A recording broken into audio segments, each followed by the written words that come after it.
आणि तेथे जन्म झालेले असे थोर महापुरुष त्यांची आज पुण्यतिथी बोल ना का.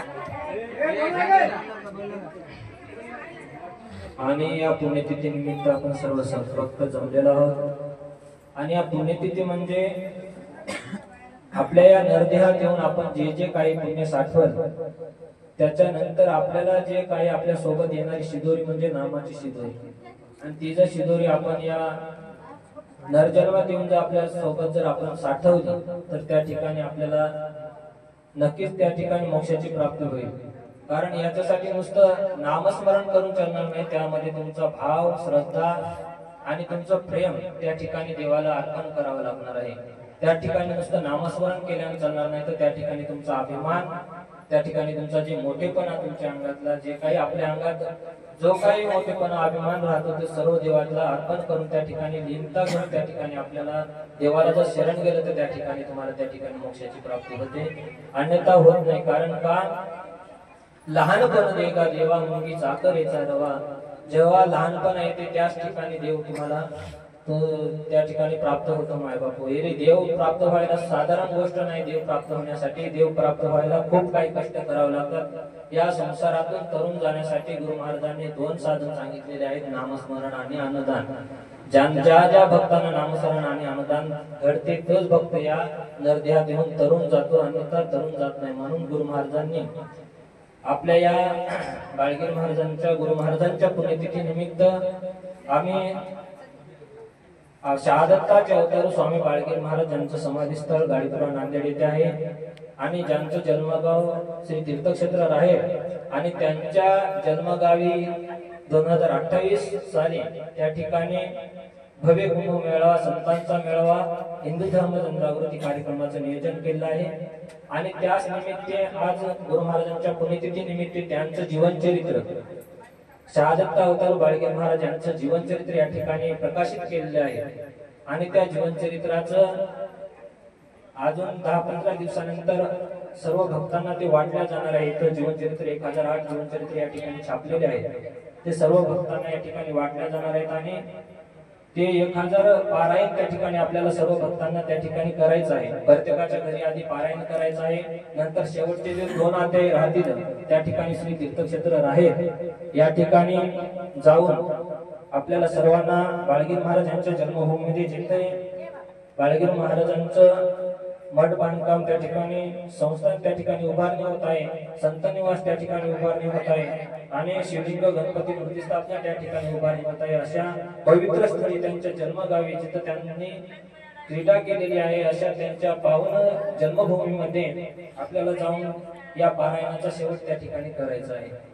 आणि असं या ठिकाणी गुरु महाराजांचं चरित्र खूप मोठं आहे. त्यांनी काय काय चमत्कार या त्यांच्या जीवनात येऊन केलेत, काय काय त्यांनी या ठिकाणी कसा कसा आपल्या भक्तांचा उद्धार केला, आणि कशा कशा पद्धतीने त्यांनी भक्तांना या नामाची ओढ लावली, दत्तनामाने कोण कोण तरुण गेले या ठिकाणी या जीवनचरित्रामध्ये गुरु महाराजांनी सर्वांना सांगितलेलं आहे. आणि बापूजी पाटील असणारे यांचाही उद्धार त्या ठिकाणी केलेला आहे.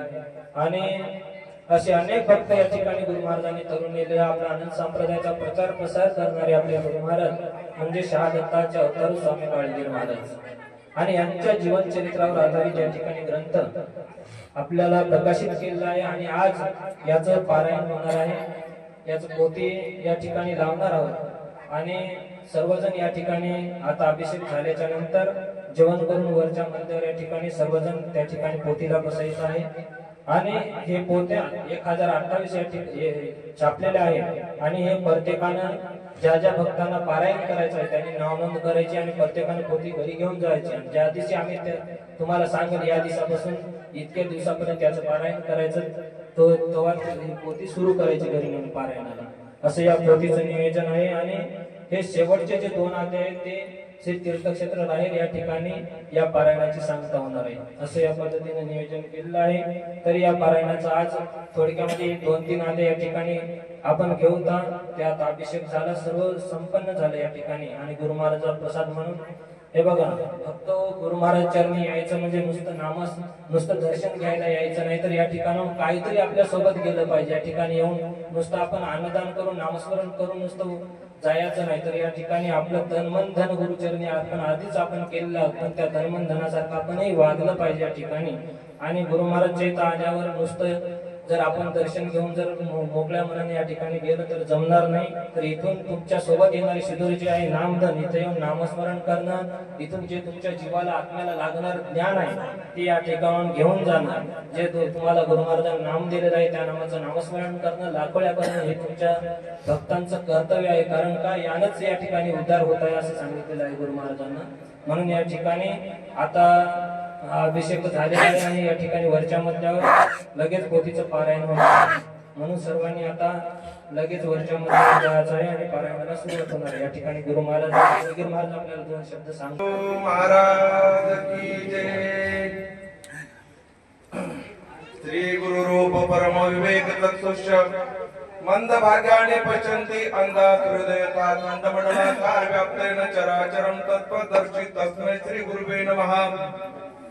गुरु संत कुळीचा राजा, गुरु प्राण विसावा माझा, गुरु बिन मार्ग नाही तुझा देव पाता त्रिलोकी.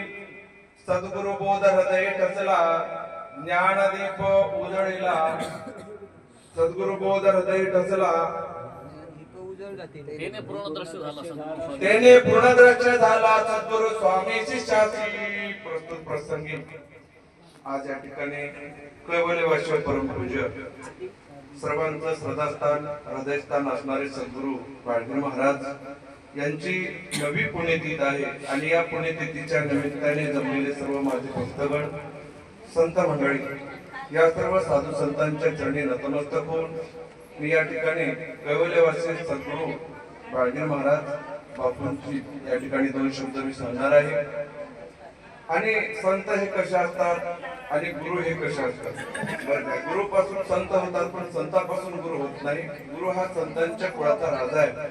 अनेक प्रकारचे संतांची निर्मिती गुरु पासून झाली पण संतापासून गुरुची निर्मिती झाली नाही. म्हणून गुरु हा शब्द मुळातला आहे. आणि या मनुष्य जन्माला आल्यानंतर 93,99,999 प्रकारचे देह घेत असताना मिळालेला मनुष्य जन्म एकमेव हाच एक मुक्तीचा मार्ग आहे. हा जन्म संपला की पुन्हा आपल्याला जन्म नाही. म्हणून आपल्याला वेळोवेळी गुरु महाराज मार्गदर्शन करतात. आता आपण जेव्हापासून जन्मलो तेव्हापासून आपण किती कमाई केली, किती पैसे जरी आपण कमवले, किती जरी महाड्या हवेल्या बांधल्या, बंगले बांधले, किती जरी लग्न केले, कार्य केले, तरी ते सगळं इथंच राहून जाणार आहे. मात्र आपल्या सोबत येणारी कमाई आपण काय केली याच्यावर थोडासा आपण विचार करावा. ह्या कमाईला महत्व देऊन कोणाची करावी. गुरु महाराजाची पुण्यतिथी करता येते, संत महात्म्याची पुण्यतिथी करता येते, तुम्हा आमची पुण्यतिथी करता येते, पुण्य स्मरण करता येते. पुण्यतिथी याचा अर्थ असा बरं काय, पुण्य म्हणजे सुवर्ण बेडी, पाप म्हणजे लोखंड बेडी. या दोन्हीचे प्रारब्ध जोडी घाली परवडी जन्म मृत्यूंच्या. पुण्य करता स्वर्ग गडे, पाप करता नरक गडे. जेव्हा दोन्ही वेगळा पडे तरीच पावे मोक्ष गा. जिथं पुण्य शिल्लक राहिलं नाही, जिथं पापही शिल्लक राहिलं नाही, ज्याप्रमाणे कापुराला अग्नी लावल्यानंतर शिल्लक काही राहत नाही, अशी अवस्था गुरूंची असते. म्हणून गुरु हे आपल्या सारखे करतात बरं का. आपण सारखे घडती तात्काळ नाही, काळ वेळ तयार लागली. म्हणजे याचा अर्थ असा की अशरीरी मोक्षाची प्राप्ती देतात. उदाहरणामध्ये पुनरप्पी जन्म, पुनरप्पी मरण, पुनरप्पी जननी जठरे शयनम. कितीतरी वेळा जन्मावे, मरावे, मातेच्या उदराचे यावे. याच्यातून मुक्त करणारे गुरु महाराजच असतात, बाकी जगातलं कोणीच करू शकत नाही. म्हणून या जन्मामध्ये आल्यानंतर माय बाप साधू संत यांची सेवा निश्चित करा. सेवा करत करत नामस्मरण करा आणि आपलं आचरण चांगलं ठेवा, चांगलं वागा. आचरण चांगलं झालं की नामाला जोड त्याची जर झाली तर ते देवच बनल्या जाते. म्हणून सद्गुरु बाळगीर महाराज एक गुरु होते आणि गुरुचं महत्व काय असते दोन शब्दामध्ये सांगतो आणि या ठिकाणी मी शब्दाला पूर्ण करतो. एकदा काय झालं, एक शिष्य आपल्या गुरुकडे गेला आणि गुरु महाराजाला म्हणतो, महाराज मला काहीतरी चमत्कार दाखवा, मला कुठली तरी अनुभूती द्या, कुठला तरी साक्षात्कार दाखवा. तेव्हा गुरु महाराजांनी सांगितलं, अरे बाबा मी तुला 18 अक्षरी बीज मंत्र दिलेला आहे, त्या मंत्राचं स्मरण कर, तुला आपोआप साक्षात्कार घडून येईल. नाही म्हणे, मला तुम्हीच दाखवा काहीतरी. आता असं म्हणल्यानंतर गुरु महाराजांनी विचार केला, म्हणजे असं कर, तू आतमध्ये जाय आणि एक अलमारी आहे लाकडाची आणि त्या अलमारीमध्ये एक लोखंडाची डबी आहे, ती डबी बाहेर घेऊन ये. तो शिष्य आतमध्ये गेला, अलमारीमध्ये लोखंडाची डबी होती, लोखंडाची डबी घेतला, बाहेर आला. आल्यानंतर गुरु महाराजांनी सांगितलं, अरे बाबा त्या डबीला आता तू काढ म्हणे.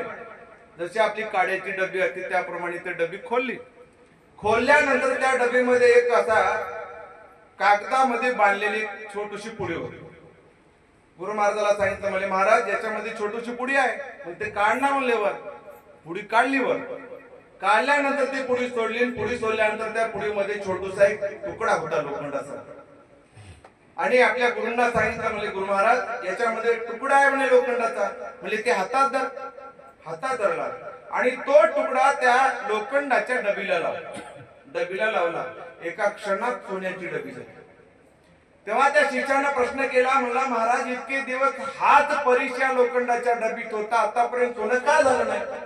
गुरु महाराजांनी ते सांगितलं की म्हणजे जोपर्यंत याच्यावर कागदाचं आवरण आहे, कागदाच्या आवरणामुळे त्या लोखंडाचा आणि परिसाचा स्पर्श झाला नाही, ते कागदाचं आवरण काढण्याचं काम गुरु महाराज करतात. म्हणून गुरुला शरण जावं आपले शास्त्र.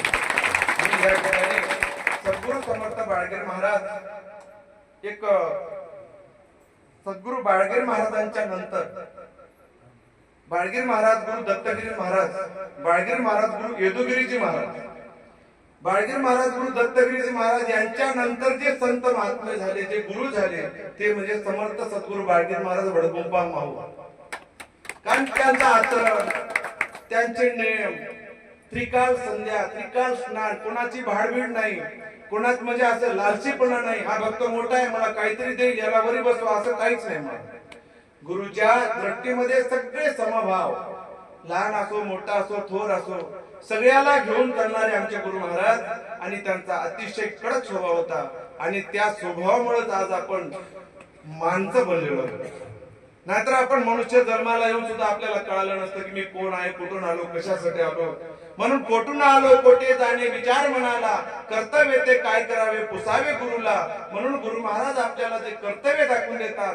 बाबा रे, आयुष्यामध्ये तू जेवढी कमाई केला ते सगळं इथंच राहून जाणार आहे, पण तुझ्या सोबत येणारी जे वस्तू आहे, तुझ्या सोबत तू कमवलाच काय, हे यांच्या 9व्या पुण्यतिथीला स्मृती देऊन या ठिकाणी मी कोटी कोटी दंडवत शतशः प्रणाम करून त्यांना मी पुष्पहार वाहतो आणि माझे 2 शब्द या ठिकाणी मी ठेवतो. दत्तात्रेय महाराज की जय.